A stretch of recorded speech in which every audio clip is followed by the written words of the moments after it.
you. This is a Fearless 5.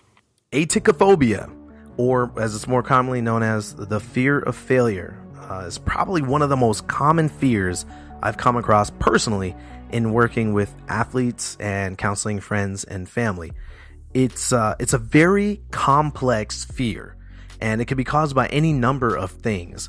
It may be caused by overbearing or overly critical family members or friends, a traumatic public embarrassment that you experienced in your youth that only was amplified as you got older. Or it could even be a part of a mood, eating, or other type of mental or physical disorder that you have. One thing's for sure, it's far too complex to be covered in a 5-minute solo round. So this is actually a topic that I will be revisiting in future episodes with actual guests who can share their insights into this particular phobia. The fear of failure has been on my mind in particular this week. And let me see if I can kind of walk you through the reasoning why. So earlier this week, I got sick. Sunday night, I came home from doing 2 days of clinics this weekend, bell to bell. I'm talking 10 a.m. to 10 p.m.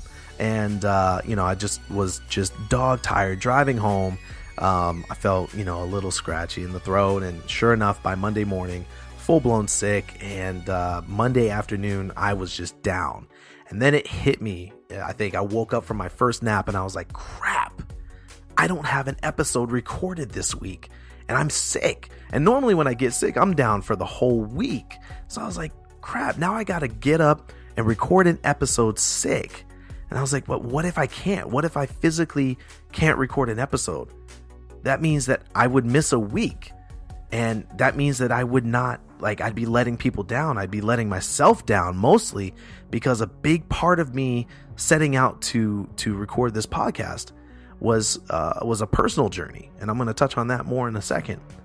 So, it really started to bother me because, I had everything ready last week. I launched last week's episode and I have an idea for episode 5. Episode 5 is going to be a solo round. So how about I go ahead and I record that now? And of course I didn't, whatever reason that I had at that time, I let other things get in the way. I didn't make it a priority like I should have, and it's crazy because I've learned a lot about podcasting in the short time that this podcast has been live, and scheduling ahead of time, right? Having content ready weeks in advance is one of those huge, very important lessons I've learned early on. But what got me the most afraid is something that has been plaguing me in my personal life for a long time. I shared earlier in a previous episode 2, I believe, that, I've never really had a fear of failure.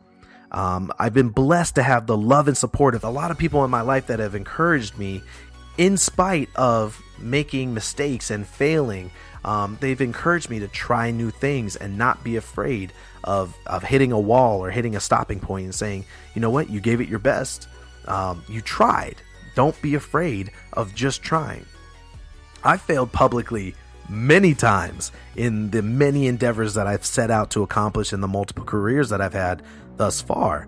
But there was always that one area of my life that's contributed to a lot of insecurity that can feed in to a fear of failure, much like it did in this last week. And that is in the area of consistency. The reason that I was slightly afraid and worked up and had a little anxiety this week, I realized it was from failing at consistency.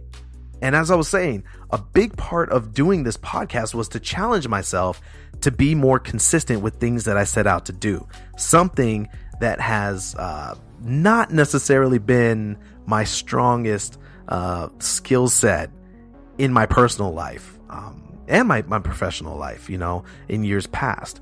I used to attribute my lack of follow through to willpower a lot. But really, for me, it's about consistency. And as Eric Thomas says, removing that safety net from beneath yourself to have something to fall back on, leaving you with no excuse to use, Growing up as a creative person, I've never had a shortage of ideas. My career as a designer then allowed me to develop the skill and learn the tools necessary to take an idea from inception to execution. And that's the part of the process that I really love. I found out, in learning about myself, I love the thrill of the new ideas, new brands, new websites, the excitement of coming up with names and designs and slogans. Like, it's all well and good, but my lack of consistency is what hurt me the most. And I believe consistency to be the issue with many of you, right? Many of you guys listening that are struggling with fear of failure. I think that you're actually afraid that if you start, you won't be able to finish with the same passion, the same interest, or the same motivation. It's why so many fail at their diets, if you think about it. Sure, willpower is a big part of it, but if you simply worked on being consistent, the task itself wouldn't seem like such a chore. Andy Frisella is known for his phrase, "do it anyway," right? Something he's made very famous, and I've tried it. I've said it to myself many times in the last 2 months, right? Again, trying to be more consistent with things. When you're tired, do it anyway. When you're bored, do it anyway. When you feel like just chilling on the couch and, like binging on Netflix, do it anyway. And it's amazing because it's something that is so simple, but completely changes your outlook on the task at hand. I was just talking with a young man on Saturday about procrastinating with his schoolwork. And I said, you know what? This week, I want you to try this. Say, do it anyway, and see how that changes your outlook. See how that changes your work ethic. And he just texted me yesterday and he said, you know what, coach? I appreciate that simple sentence that you gave me because it's completely changed the way that I've been doing my work this week. So this week, if you find yourself struggling with the fear of failure, take a moment to examine your level of consistency. It's not easy being patient and working towards your best self, but it's all about discipline, prioritized and responsible discipline that only grows stronger and comes together with being consistent. I'm Coach Lain. I'll catch you on the flip. This has been a Fearless 5.